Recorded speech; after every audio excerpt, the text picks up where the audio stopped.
Here we are. Hey, That what's Exotic up? Lifestyle, episode number 1. Kayvon, first guest, my man. Yeah, dude. Happy to be here. Dude, thank you so much for being my first guest. Really appreciate it. Yeah. It's been a process getting this going, and I'm excited that we're here doing this. So first question, just start things off. What was childhood like? Where are you from? Yeah, I'm from LA and born and raised there. And pretty much my passion before music growing up was basketball. Yeah. So that's like all I did until I was like 18, pretty Yeah. much. And then I got to college and went to this place called LMU, Loyola Marymount. Yeah. And It's a beautiful school. I actually almost was thinking about going Oh, there. really? Yeah, Yeah. I'm from Chicago, so it was like Right, yeah. so cool that To go that's to dope LA that you- and yeah, stuff. Yeah. Totally. But being from LA, going to school in LA, it didn't really feel that much like college, even Mhm. though I lived on campus. And so I switched majors like 5 times, and I went to Hard Summer my sophomore year of school, Mhm. and I met this random kid there, and we were both just having a great time, and we were just like arm in arm. Yeah. And we were watching, I think it was Jack U or Yeah. R.L. Grime or something, and he was just like, imagine what it'd be like to be up there. And then literally the day after, I downloaded music software Yeah. and And it was just a random kid. Are you friends a with him? random kid. No, I don't know his name. I don't Oh know. my god. I just remember that moment and thinking like how badly I wanted to be on the stage at that time. Yeah. And so Were you doing like any other like music stuff before that? I had a very brief rapping career in high school. Yeah. I went by Kushvon. It was pretty funny. But it kind of fizzled out. Yeah. And I found this passion for EDM, like more than rap. And so yeah, I just started messing around with this software Logic. I use Ableton now, but yeah, I was in college messing around, and I was like, I asked my parents, so I think I'm going to take a leave of absence for a Yeah. year. And then I left and went to this school called Icon for music production. And once I started there, I knew I was not going back to regular college, Yeah. and I was just going to do music. Yeah. Yeah. You feel like did Icon help you in like instrumental ways, or do you feel like you were pretty much like on the path and it like helped you, but I don't know, what did Icon do Yeah, for you? no, Icon helped a ton. But I feel like the people that truly succeed that go to Icon are the people that put in the hours outside of Icon. Because I think most people are like, oh, I'm going to Icon, I'm going to learn everything I need to Right. know.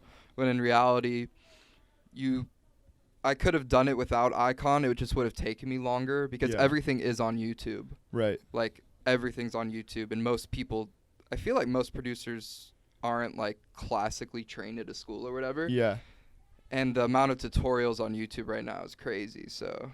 So when you're going through Icon, how long is Icon? Is it like a 4-year program? It's just Is 1 it- year. Oh, it's just a 1-year Yeah. school. Yeah. Mhm. Did you make connection, like for someone, if someone is debating between going to Icon and not, what would you tell them? What are like the benefits of like going to Oh, yeah, no. Icon? I'd say every time someone is serious about production, I tell Yeah. them they should go to Icon. Because not only do you like learn important stuff, but Mhm. being a producer is a pretty lonely life. Like you're in your Yeah. bedroom all day making Yeah. music. And so to be around like peers Mhm. that you can relate with and like kind of go through the struggle with Yeah. and also learn a shit ton. It's okay to curse, right? Yeah. Yeah. And yeah. learn a shit ton. I don't fucking care. Yeah, no, I said fuck earlier too. Yeah. Yeah. But and just learn, you could just learn from your friends. Totally. And I also met my friend Nate, who, like in my class, I met a SoundCloud promoter Yeah. who ended up, he's a really good friend now, but I maybe would have not gotten the recognition that I got without him being in my class and being Mhm. friends with him. And yeah. So what's the process like getting into Icon? I know what Icon is. It's music production school, obviously, Mhm. but I'm not familiar with like how you like get in. What's that Yeah. like? Is it like an application program? Yeah, you just submit an application and like submit 2 songs. If you Two heard, songs that yeah, like you've made and if stuff. you heard my submission tracks, they are absolute garbage. But I thought they were really good at the time, but they were just horrible looking back at it. And then you go in for an interview or you do an online interview, and yeah, that's it. What was like your family's reaction when you were like, "Yo, just went to this music festival, hard summer. Yeah. I want to be doing that." Like, what do your parents think? Were they full support?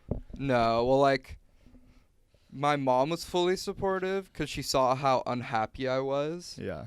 But understandably, my dad wanted me to stay in school. Yeah. Like, I got good grades in high school. I was going to a pretty good school. And, I mean, they just drill parents and students these days that you need to go to college. Mm-hmm. Even if you have a passion in the arts, they still say, oh, just get it just in case. Mm-hmm. But, or just get it as a plan B. Mm-hmm. But I'm like a big believer in if you have a plan B, then your plan A is not going to work. I feel the same exact way. Yeah. So you don't have plan B right now? No. Dude, I feel the same way. It's like throwing your backpack over the fence. Have you heard that analogy? Like, no, but I like that. Yeah. Like if you're like in a struggle and you're like on the other side of the fence, you throw your backpack over. The only way you're gonna get to your backpack is by going over that fucking fence. You know what I mean? No, I like that. I love that. I think that's so true. Yeah. It's so true with like just going after your dreams, especially. You're either all in or you're just not in at all. Yeah. And going back to your point, so my mom was super supportive and my dad was like obviously hesitant at first. Mm-hmm. But once I started having some online success and then I got like a manager and agent, and he saw that I was happier, then it's been all great now. Yeah. And they're fully supportive now. What was that process like going from like an independent song producer, I guess, and then going to like connecting with an agent and having other people around you to like help you with your brand and create the vision that like you see? Yeah, no, it's extremely important because I mean, without them, I'm not playing shows. Yeah. I'm not having like remix opportunities and all of that. So they're everything to me. And how did that come about? Did you are those people like for other people that are that were in your position, if they wanted to get like a press agent and some like a manager, like do they reach out to people or do the manager and people kind of find them? Yeah, well, from my understanding, I'm pretty sure I'm positive Mo Shalizi came into Icon and did a Q&A. Yeah. And he said, like, the manager, if I remember right, he said the manager should contact you first rather than you contacting the manager. And so I kind of took that advice and waited for people to offer me managing spots. And if you have any sort of traction, like, they will reach out to you. Just I wouldn't recommend signing like a 3-year contract right off the bat, which I almost did. But yeah, no, so a manager will reach out to you. You can reach out to managers too, but I just feel like it kind of starts off on a weird foot. Like you almost need them more than they need you, right? Which I don't think should be the case, right? And so once you get a manager, it's pretty much the manager's job to get you an agent. Gotcha. But so it's like the manager comes and finds you, gets you an agent, and then starts hooking you up in all the right places. Yeah. I had kind of an interesting situation, though, where my friend Sasha introduced me to someone at an agency, and then they heard my music. So I had an agent that I was keeping in mind before I had management, and my agent was sort of like, he's not my agent anymore, but he was sort of like, and all agents say this, we need a manager for you to sort of like glue me between the manager's gluing the agent and me together, basically. Yeah. And so I kind of had a weird case like that, but in general, you get a manager and then they should try to find an agent for you. Yeah, that makes sense. For someone who, like, let's go back to like you in the beginning, Mm-hmm. has there been anything different or any obstacles that you have overcame so far that you were like, wow, I wish I knew this piece of advice. Like, I wish I knew this before going into whatever it was that you overcame or Yeah. something like that.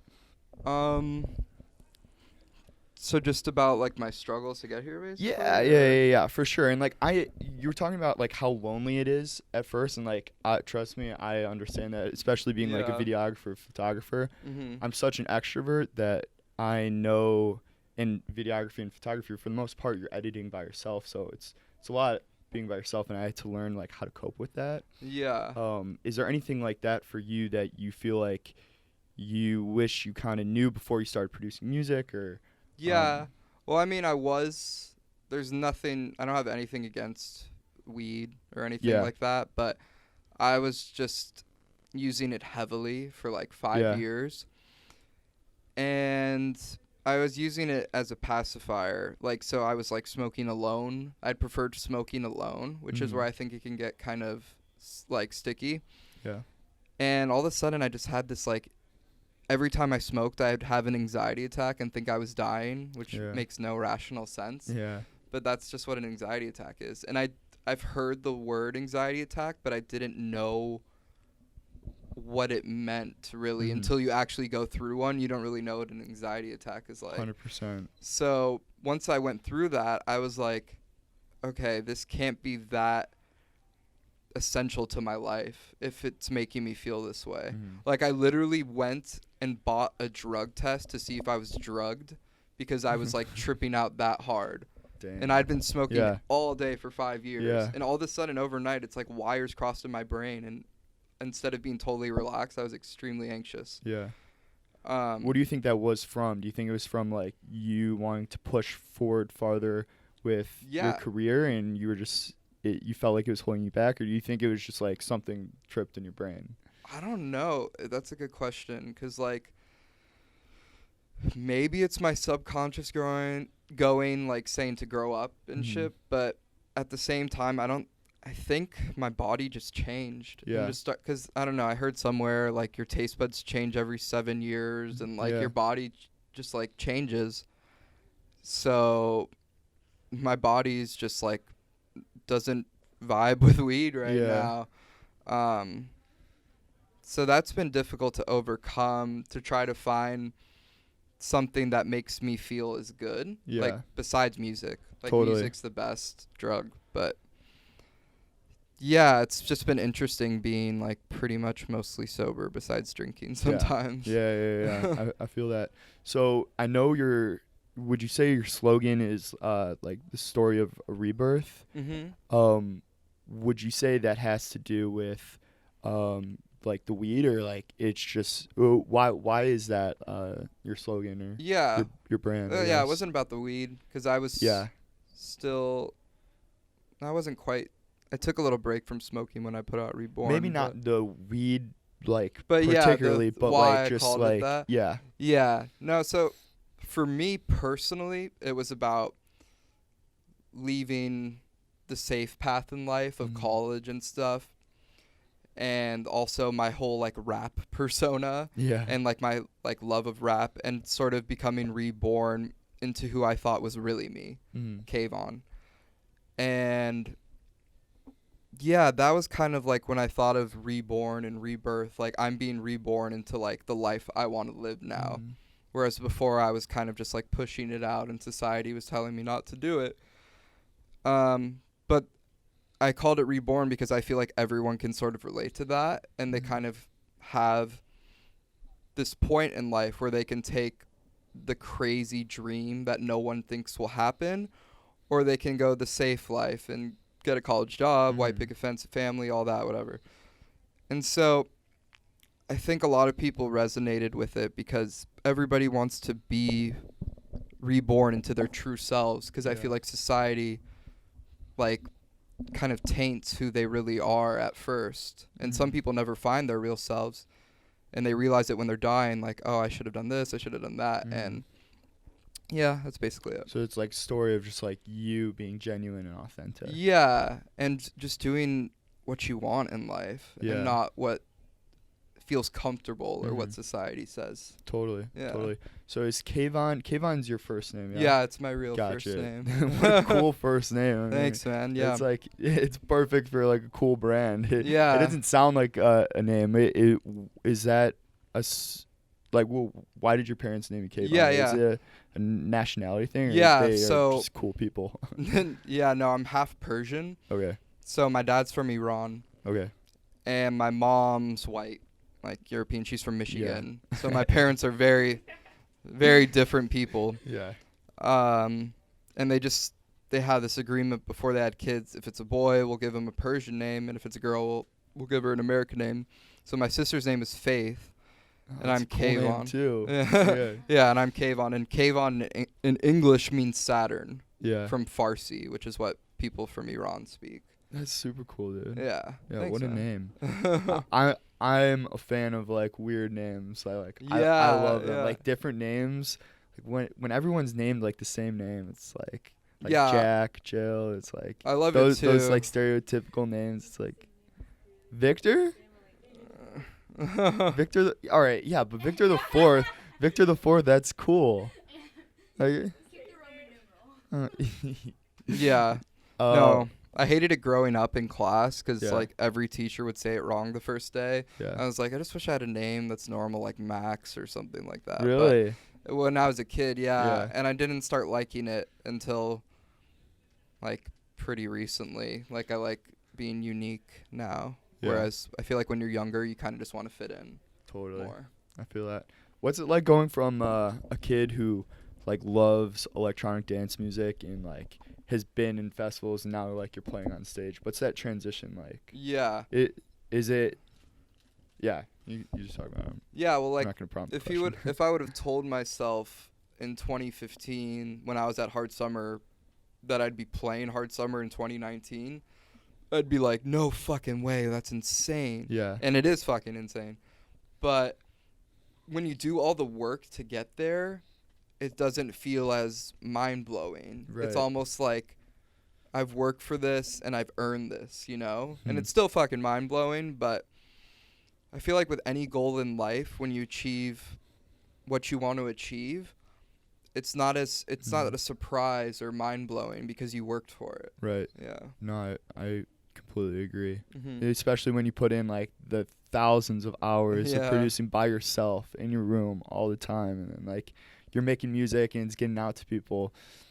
It's got to be a cool feeling to get up there. Yeah. So this is, you said, your 8th show. Yeah, it's my 8th show, I think. What are your goals kind of going forward? What's like your your dream festival, your dream set to play? Do you have one? Yeah, well, Hard Summer was up there. Yeah. It's kind of a tie between Hard Summer because Hard Summer was the festival where I decided to download music software. Mm-hmm. And I'm going to sound really basic, but the reason I got into electronic dance music was when I went to Coachella. Yeah. Yeah. Coachella. But it really just changed my life. 'Cause Honestly, it changed my life too. Yeah. It got me. It literally same exact thing. Really? Yeah. It changed my life. No, for real. So I went when I was a senior in high school, and I'd only listened to rap basically, like a little Yeah. EDM, but not really. And I'd been to a rap concert, but when I went to Coachella, it just clicked, and I was like, oh my gosh, this music is amazing, and the people, the crowd was just so nice. Whereas, like, I love rap, but it just stereotypically at rap shows, I feel like people keep a little more to themselves, and they're not as all like plur, blah blah blah blah. And so when I saw like how welcoming EDM people were and electronic music was, and just the DJ crowd interaction, whereas rap, you're kind of just watching a person. I still love rap, don't get me wrong, Yeah. but it just like I just connected with this so much. Yeah, I feel the same way in rap performers. I mean, it's like I think rap. There's a lot of rappers that are just, so amazingly talented. Yeah. But the performance is it's way different than anything that you'd see in Yeah. the electronic dance music Like world. people aren't moving quite as much. Yeah, and I all that. want to rephrase that actually, because there's some artists in the Uh-huh. rap game that are just like they put on unbelievable performances that are Oh like yeah, so yeah, cool. for sure. But I think there is a higher percentage of people in the rap music industry that will go out and like not really give a fuck about their set and like just it seems a little like unprofessional where I feel like people take their sets like more seriously with electronic dance music. Not serious like, oh, you have to be serious, but like they put more effort into the performance. Yeah, it's just a different vibe. Yeah. But still, my favorite artist of all time across any genre is Eminem. Yeah. So he's a badass. Yeah, no, I still listen to him all the time. Did you see him at Coachella a few years ago? No, but I before I came out here, actually, like a week ago, I was watching it online, and I started getting emotional. Yeah. Because, like, he was the first artist that I, like, listened to all his albums. And, like, that's where I fell in love with music in general. Mm-hmm. So, yeah, he's just the best. Totally. I'm with that. A few more questions, then we'll wrap it up. Okay. So your logo, is there any story behind your logo? I wish there was a cool story, but it's really just a K and a V. Yeah. But now that you look at it, you can kind of see every letter of my name in it. Yeah. Which I've noticed, which is sick. I was looking at it. I was like, I thought it was a really dope logo. I was wondering if there was a story behind it. Nah. I put it together Did myself. Did you make it? Yeah, I put it together myself. Do you do all of your own branding? I've made like 95% of the artworks I put out. Yeah. And I'm just experimenting more with other stuff, but I just knew that if it was simple and the music was good and it was semi-consistent, like with the font and like the images, that the music would speak for itself. Yeah, for sure. Yeah. Who's your dream collaborator? I'll do rap and then EDM. So rap would be Eminem, but in EDM, Flume. Yeah, Flume. Mm-hmm. Flume's sick. Yeah, You guys have like the same kind of style. Where do you get like a lot of your inspiration from? Yeah, my top 3 EDM guys are Flume, 7 Lions, and Millennium. Yeah, those are my top 3. All dope people. Yeah. What else we got? Do you have anything planned for like the upcoming future with like touring? Like any touring? Is that like too far in advance? When does those kind of get around? I'm kind of just doing festivals this summer and probably gonna do a tour after. I don't know the specifics, but for now, just focusing on festivals and just trying to play in as many dope cities and festivals as possible. What's your favorite part of your live set? Of my live set? Yeah. I don't want to give away specifics just because I want it to be a surprise, but I play when I play stuff that people might not expect, or just, I don't know. It's a really indescribable feeling when you're on stage. Like everything sort of slows down. Mm-hmm. Like the first set I played, I thought the CDJs, like what I was working on, was like messed up because everything felt so slow, but it was at 150 BPM. So it was just really weird. Yeah. But because your adrenaline was going and you're like so time just like slowed down a bit. Yeah. But the best feeling is just seeing and hearing the crowd, that roar. Just it doesn't get old. Hell yeah. Hell yeah. Well, I'm excited for the set tonight. Yep. Spring Awakening. Here we are. Day 3, June 9th. June 9th, yep. Yeah, we're going to rip it up tonight. Take some dope videos. Thank you so much. Yeah, dude, thank you. That was great. super fun. Thanks, Kayvon. Yeah, dude. Do you want to plug anything? Oh. What do I want to plug? I'm just going to be putting out new music once a month, so just be on the lookout for it. Fuck yeah. Thanks, man. Yeah, dude.